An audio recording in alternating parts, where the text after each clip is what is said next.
अपेक्षार अंत घटिला पिलामाने तुम board exam +2 board exam जहाँ तुम्हें गोटे वर्ष धरी परिश्रम करके आसीच ता तुम आरंभ हो 20 तारिख रु ठीक अच्छे। तो 20 तारिख तुम MIL ओडियार एग्जाम अच्छी पिलामाने तो तुम MIL ओडिया पाई जो एग्जाम अच्छी 20 तारिख रे आज है 16 तारिख केवल अच्छी पिलामाने तुम पाखरे 4 दिन कौ दिन अच्छी तुम पाखरे केवल 16 17 18 आउ तुमर 19 टोटाल तुम पाखे बर्तमान 4 दिन अच्छी आज 16 तारिख अधा अलरेडी जाइ सारा तो मु आज तुमको शिखाइबी पिला माने बा बताइबी कहिबी जे MIL रो 4th डे एग्जाम स्ट्रेटेजी आमे ए 4 दिन केमिति पढ़िबा कोन पढ़िबा आ एमिति भाबरे पढ़िबा जा द्वारा एबे मध्य पढ़िकी तुमे माने निश्चित भाबरे आम MIL रे निश्चित भाबरे 75% भी एबे मध्य तुमे पाई परिबो 75 मार्क प्लस बुझीपार तो मु ग्यारंटी दूची पिला माने ए वीडियोर प्रथम रो शेष पर्यंत देख तुम जदि गोटे मिनिट वेस्ट है तो मते निश्चित भाव में कमेंट रे कहबो तो निश्चित भाव में आज जो एग्जाम स्ट्रेटेजी नहीं कि आसी तुमर नवरत्न माने टोटाल 9टी रत्न आज 9टी पॉइंट नहीं कि आसी पिले टोटाल 9टी पॉइंट ओके। तो चलो शीघ्र शीघ्र आलोचना करिबा बिल्कुल समय अपेक्षा कर तुम्हें माने है चलो आलोचना करिबा खाता कलम बाहर कर एवं लेख ओके। तो देख आम 4 दिन स्ट्रेटेजी आम कौन कौन करवा 4 दिन में कौन पढ़ा केमी पढ़ा आ जी जदि स्ट्रेटेजी जानिला ना से मार्क केमी पाइब रे बुझीपार तो आमको स्ट्रेटेजी जाना पड़ो। तो चलो नवरत्न को बर्तमान आरंभ करवा कौन पढ़ो टोटाल डिटेल्स ठीक अच्छे। तो चलो प्रथमे कौन ना तुम देख भल भाव देख खाता कलम बाहर कर एवं लेख ठीक अच्छे। तो देख पिले फास्ट तुम गोटे रत्न होची सिलेबस एवं एग्जाम पैटर्न फास्ट काम मु कहूँ सिलेबस प्रथम रत्न सिलेबस को तुम्हें मन रख कौन पे मन रख सार मन कौन पे रखिबू कौन पे मन रखिबनी तुम्हें अरे तुम MIL रे तुम्हें भल भाव जानिज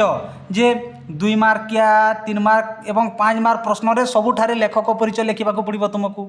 2 मार्क रे भी लिख 3 मार्क रे भी लिख 5 मार्किया रे भी लिख तो तुम्हें कौन कर तुम सिलेबस प्रत्येक टॉपिक रो लेखक मान नाम मन रख टॉपिक एवं लेखकर नाम टॉपिक लेखकर नाम टॉपिक लेखकर नाम सिलेबस या तुम्हें मन रख खाली केवल तुम्हें यही टॉपिक एवं लेखकर नाम केवल मन रखिले तुम्हें माने 15 मार्क पाई जाऊच 15 मार्क 2 मार्किया रे लिख 3 मार्किया रे लिख 5 मार्किया रे लिख सबुथि ओके। तो चलो प्रथमे मु कौन कहली पिले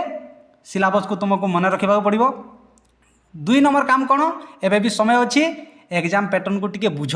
जो पिला एग्जाम पैटर्न को बुझिलानी जे युद्ध क्षेत्र रणक्षेत्र बुझी पारिला नहीं से केमिति एग्जाम दब बुझीपार केउ अस्त्र शस्त्र धरिकी तुम शत्रु तुम प्रति आक्रमण कर तुम्हें केमती जान तो यही एग्जाम पैटर्न समस्त को कहूँ मु एबे भी समय अच्छी यूनिट अनुसार एग्जाम पैटर्न तुम्हें जान कौ यूनिट रु केते मार्क आसूची 2 मार्किया केतोटी 1 मार्किया केतोटी 3 मार्किया केतोटी टोटाल डिटेल्स एग्जाम पैटर्न और सिलेबस तुमको जानवा पड़ो एबे भी okay. All the best very good प्रथम पॉइंट तापर देखा तुम 2 नंबर रत्न कौन पिला माने प्रथम रत्न जानीगल 2 नंबर रत्न हूँ पिला माने केवल MIL पढ़ो देख समय केवल 4 दिन पिला माने आमे जदि गोटे सब्जेक्ट को कम से कम 3 रु 4 दिन जदि पढ़ा नहीं तो से सब्जेक्ट को आमे भल भाव कवर कर पारिबा नहीं है बिले। तो से मु गोटे पॉइंट नहीं आसी केवल MIL पढ़ो सार अन्य जदि विषय पढ़बुनि तो आम भूलीजु हाँ से भी किसी उपाय अच्छी कौन उपाय ना तुम्हें सकालू प्रतिदिन कौन कर गोटे घंटा बा 1 रु 2 घंटा 1 रु 2 घंटा तुम्हें कौन कर पिले तुम अन्य सब्जेक्ट मान को आखि टिके बुलेदब टिके रिविजन सिलेबस को टिके देखीदेव और ऊपर देखीदेव 2 घंटा ओके अधिका न 1 रु 2 घंटा भितर तुम्हें कौन कर तुमर MIL व्यतीत आउ जो 5टी रहिला सब्जेक्ट से ही सब्जेक्ट मान को तुम ऊपर ओवरलुकिंग टिके करदेव 2 घंटा भितर सरीगला तापर तुम्हें केवल पढ़ पिला माने केवल MIL व्यतीत अन्य किछि नुह ओके ठीक। तुम 2 नंबर रत्न पिला माने पुणी ऑल द बेस्ट कहूँ भल भाव पढ़ भल मार्क पाओ निश्चित भाव में आम टॉपर हवा ओके। तापर देखा तुम 3 नंबर रत्न कौन पिले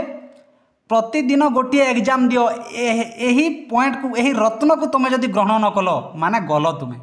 मु कहीदेवी तुम्हें पूरापूरी गल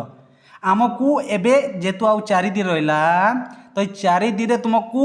प्रतिदिन गोटे गोटे एग्जाम देवाक पड़ो 3 घंटार एग्जाम कौ एग्जाम सार तुम एमआईएल रो एग्जाम जो तुम सेट न थाए सैंपल पेपर रे हैं से सेट को तुम्हें कौन कर गोटे टाइम फिक्स कर 10 रु 11 12 1 10 रु 1 पर्यंत मुझे कौन करी एग्जाम देवी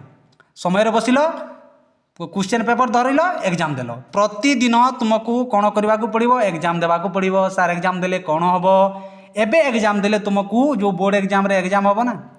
तुमर जो टेंशन से टेंशन रही सबू जो जो पिला माने कहती सार एबे पढ़ीचु मन अच्छी किंतु एग्जाम रे लिखला बेल के भूली हो जाए ताहा भी तुम ठीक हो मन रखार शक्ति बढ़ो तुम हैंड रईटिंग स्पीड हम हाथ लेखा प्राक्टिस हम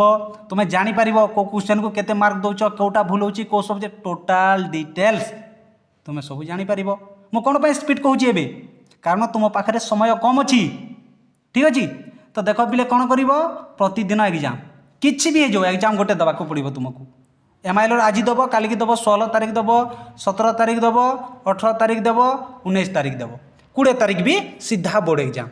तुम डर भी खत्म मार्क भी बेस्ट ओके तो प्रतिदिन तुमको कौन करवा पड़ो गोटे एग्जाम देवाक पड़ो किए किए दे पार निश्चित भाव में कमेंट कर मु एग्जाम दे पारिबी मु एग्जाम दे पारिबी किए किए दे पार वेरी गुड तापर देखा तुम 4 नंबर रत्न 4 नंबर रत्न हूँ पिला माने फोकस सिलेक्टिव क्वेश्चन एबे जेहेतु 4 दिन रहा पिला माने मोर कहबार अर्थ अधिकांश फोकस कर तुम सिलेक्टिव को कारण सिलेक्टिव रु निश्चित भाव में एग्जाम आसो सार को ऊपर निर्भर रहा कौ सार देइचंती किए कौन देइचंती आम एमआईएल रो मु सिलेक्टिव देइची तुमको हैं तो तुम मैंने सिलेक्टिव को एबे अधिकांश फोकस कर ता सहित अन्य सब विषय को मध्य फोकस कर अन्य सब टॉपिक को केवल सिलेक्टिव को नुह सिलेक्टिव को अधिकांश फोकस कर ता सहित अन्य टॉपिक मान को मध्य फोकस कर प्रथमे तुम सिलेक्टिव को सारी दियो तुम्हें पढ़ी पूरा मन रखिकी सारी दियो सबू तापर अलग टॉपिक मान को देख ठीक अच्छे तो सिलेक्टिव को तुमको एबे भी ध्यान देवा पड़ो ओके तापर देखा तुम 5 नंबर रत्न कौन ना टॉपिक वाइज रिवीजन देख बिले प्रथम काम मु कौन कहली तुमको सिलेक्टिव सब तुम्हें कौन कर मन रखीदेव पढ़ी रिवीजन प्रैक्टिस करी तापर तुम्हें कौन कर बिले टॉपिक वाइज रिवीजन कौन कर तुम्हें टॉपिक वाइज रिवीजन प्रत्येक फास्ट रु प्रथम टॉपिक रु पुणी आरंभ कर प्रथम गोटे टॉपिक नहीं गल से टॉपिक को पुणी भल भाव पढ़ो गार टाणी टाणी भल भाव पढ़ो तार एमसीक्यू कर तार लंग क्वेश्चन गुटे जुड़े कर पूरा practice deeply revision topic wise होगा कथा प्रत्येक टॉपिक को पूरा डीपली रिवीजन कर आउ थे लेखाएं पुणी ठीक अच्छे ये 3-4 दिन अच्छी पूरा आराम से हो ओके पूरा टॉपिक वाइज डीपली रिवीजन कले जा तुम्हें माने मार्क पाई पार आ तुम जदि भावुच सार मु सब सराई देछि आ केवल क्वेश्चन प्रैक्टिस करुच्ची नुह एमती कले मार्क बढ़िबनी रे बाबू कौन करने को पड़ो तोते तोते कौन करने को पड़ो ना टॉपिक वाइज पढ़ा पड़ो टॉपिक वाइज पूरा डीपली पढ़ो तापर जा मोक देव विभिन्न कार्य कर तो टॉपिक वाइज पुणी थोड़े तुमको पढ़ा पड़ो ठीक 5 नंबर रत्न सरीला एबे 6 नंबर रत्न को टिके देखिबा कौन कही ना जेते पारुछ मोक दियो मोक माने तुमरो एमसीक्यू एक मार्क प्रश्न तुम्हें जेते पारुछ मोक दियो जेते पारुछ मोक दियो माने कौन तुम जो को यूट्यूब रे जदि एमसीक्यू पठागला ताकू देख सर्टकट रे देख स्पीड कर दियो और सडनली सब देख मोक माने एमसीक्यू तुम्हें बारंबार दियो कारण तुम एमआईएल तुम्हें भल भाव जानिच 40 मार्क 1 मार्क प्रश्न आसूची सेति मध्यरु 26टी प्रश्न तुमर एमसीक्यू ओके आउ 14टी प्रश्न तुमर कौन गोटे वाक्य उत्तर तो पिले तुमको मु कहूँ एबे तुम्हें जदि तुमर कौन भूल हे तुम एमसीक्यू रे 1 मार्क प्रश्न प्रायतः भूल हे पिला मानकर तो से पिले जेते पारुच मोक दियो कौन सी गाइड रे पाइल थोड़े लेखा पढ़ी दियो सैंपल पेपर पाइल पढ़ यूट्यूब रे किए वीडियो पठाऊँ देख ताकू पढ़ किए तुमको कौन सी नोट पठाई ताकू पढ़ केवल मोक केवल प्रैक्टिस करी चलो जिते प्रैक्टिस कर एग्जाम तुम से बेस्ट हम ओके आबे भी सचेतन करोची ये 4 दिन अच्छी पिला माने जदि तुम अलसुआ हेलो मर ओके तो से हिसाब से पढ़ तो 6 नंबर रत्न सैला 7 नंबर रत्न को देखा 7 कौन बिले PYQ को प्रैक्टिस करो PYQ माने सार कौन प्रीवियस ईयर क्वेश्चन गत वर्षर प्रश्न योर सीएचएससी गाइड रे भी मिली जाउची, ओडिया क्वेश्चन बैंक रे भी मिली जाउची, ज्योति शिक्षा ज्योति जो गूगल रे सर्च कले सेठी भी मिली जाउची। तो तुमको गत वर्षर प्रश्न मान को एकत्रित करी ताकू कौन करने को पड़ो देख रिविजन कर प्रश्न आंसर कर ना नहीं कौ टॉपिक रु केमिति प्रश्न आसूची ताकू तुमको प्रैक्टिस करने को पड़ो नहेले हो पार नहीं। एबे भी समय 4 दिन स्ट्रैटेजी के फॉलो कर। ओके तापर देख 8 नंबर स्ट्रैटेजी आम देखा बिले 8 नंबर कौन अच्छी व्याकरण डेली पढ़ 20टी लेखाएं तुम व्याकरण सेक्शन जानी तुम्हें माने रूढ़ी जो तुम अच्छी रूढ़ी अच्छी तापर समोच्चारित शब्द विपरीत शब्द सर्ज जिते भी तुम 5टी अच्छी ना व्याकरण 5टी देती तो यही 5टी कौन कर प्रति 20टी लेखाएं डेली पढ़ 5 थर लेखाएं पढ़ तो रूढ़ी 20-30टी को पढ़ सर्जनात्मक रचना 20-30टा को डेली पढ़ 2 थर 3 थर लेखाएं पढ़ विपरीत शब्द 2-3 थर पढ़ शुद्ध अशुद्ध 2-3 थर पढ़ तो एमती 20टी लेखाएं 20-30टी लेखाएं डेली प्रैक्टिस कर। ओके एबे प्रैक्टिस न कले हेब नहीं तो पिले कौन कहली मुझे तुमको डेली 20-30टी है 20-30टी प्रैक्टिस कले 4 दिन भितर आराम से सरीज ए देची 80-90टी लेखाएं देची आराम से सरीज है तो से हिसाब से तुम्हें प्रैक्टिस कर। सार मन रहुनी जदि कहूच धीरे धीरे मन रेली पढ़िले। ओके एवं तुमर 9 नंबर रत्न नवरत्न मध्य शेष रत्न हूँ तुम पिला माने प्रतिदिन गोटे गोटे दरखास्त लेख पत्र लिखन गोटे गोटे लेख सर्जनात्मक रचना गोटे लेखाएं कर संक्षिप्तीकरण गोटे लेखाएं कर अधिक नुहे 15 मिनिट लेखान टाइम बाहर कर रे पिले आईटा गोटे गोटे कर कारण यही तुमको मार्क दब किए मार्क दब ये तुमको मार्क दब दरखास्त पत्र लिखन सर्जनात्मक रचना संक्षिप्तीकरण ये 4टा जदि तुम्हें भल भाव जानी जदि तुम्हें दरखास्त सिंपलटा आसला तुम्हें दरखास्त कर पत्र लिखन करनी कारण जान दरखास्त किंबा पत्र लिखन 2 भितर गोटे करने को पड़ो सर्जनात्मक रचना ना संक्षिप्तीकरण 2 भितर गोटे करने को पड़ो तो सर्जनात्मक रचना देख संक्षिप्तीकरण करूथुब सर्जनात्मक रचना जदि सहज आसला तुम यह कर संक्षिप्तीकरण जदि सहज आसला संक्षिप्तीकरण कर बुझीपारुछ तो पिले दरखास्त पत्र लिखन 5 मार्क 2 भितर गोटे कर 2 भितर 4 मार्क है ये 2 भितर गोटे कर तो यहीपरी भाव में तुम नवरत्न समाप्त है पिला माने आउ यही 9टी रत्न को जदि तुम्हें अनुसरण करी प्रैक्टिस कल 4 दिन तो मुझे भी ग्यारंटी देकी कहबी रे पिले तुमर आमर कौन एमआईएल रे 75+ कमिबो नहीं मार्क कटा जाए नहीं पिले एग्जाम रे मो सचेतन करोची है जी जदि कहूँ अधिक पेज लिखिले मार्क मिल भूल कथा अधिक पेज लिखिले मार्क मिलेनि इंपोर्टाट डाटा लिखा पड़ी था इंपोर्टाट तथ्य लिखा पड़ी था गोटे पेज भी लेख किंतु भल लेख हैं कम खाओ किंतु भल खाद्य खाओ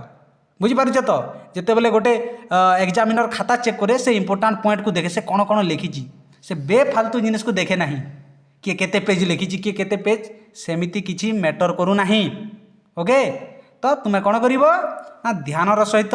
इंपोर्टाट तथ्य लिख आराम से मार्क पाइब एपट सेपट कौन लिखार आवश्यकता नहीं। ओके पिले ऑल द बेस्ट भल भाव प्रिपेरेसन कर एबे भी 4 दिन अच्छी आउ 4 दिन ही तुम भविष्य गढ़ा है। ओके तो भल भाव परिश्रम कर दिन राति एक करदेवा कथा दिन राति एक करदेवा कथा। ओके तो ऑल द बेस्ट पुणी थर ऑल द बेस्ट मार्क पाओ।